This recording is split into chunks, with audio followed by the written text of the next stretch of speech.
La situation du pays s'est aggravée, mettant ainsi en crise le processus transitionnel.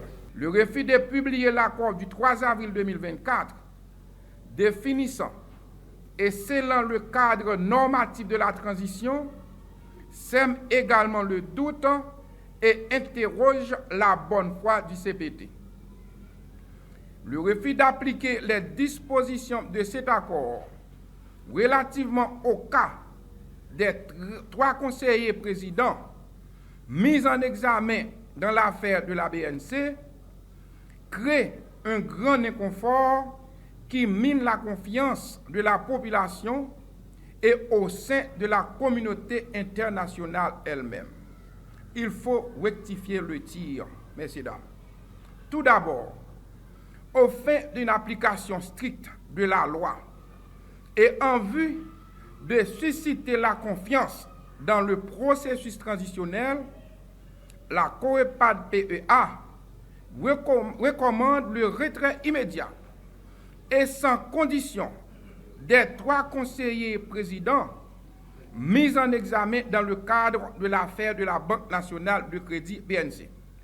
Ensuite, et du même coup, la coalition préconise de délester le CPT par le renvoi pur et simple des 2 conseillers présidents non votants ayant un simple statut d'observateur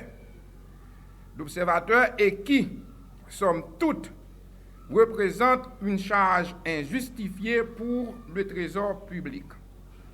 Enfin, en raison de la formule de la présidence tournante, les élections seront réalisées par Laurent Saint-Cyr, président du CPT, et Alix Didier Fils-Aimé, Premier ministre, tous 2 représentants du secteur privé des affaires.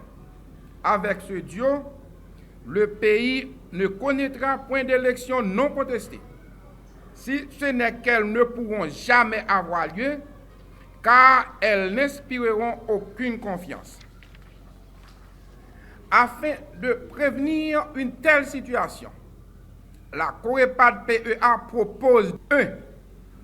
Ramener le CPT de 9 membres à un Conseil national de transition CNT de 3 personnes, dont un président et 2 membres. Trouver un accord avec tous les secteurs politiques au fin de garantir la légitimité des prochaines élections. Engager des consultations en vue de la mise en place d'un gouvernement de sauvetage national, GSN, ayant pour mission de 1. Rétablir la sécurité sur tout le territoire national. 2. Mettre en œuvre un plan d'urgence pour venir en aide aux populations vulnérables et faciliter le relogement des personnes déplacées. 3. Intensifier la lutte contre la corruption. 4. Renforcer le Conseil électoral provisoire et faciliter l'organisation d'élections non contestées. Tels sont les fondamentaux, conditions nécessaires et indispensables devant garantir dans un futur prévisible la sortie d'Haïti de ce cercle vicieux caractérisé par l'instabilité politique, l'insécurité chronique, l'organisation d'élections contestées, la violence, la pauvreté extrême et la faillite de l'État. Merci.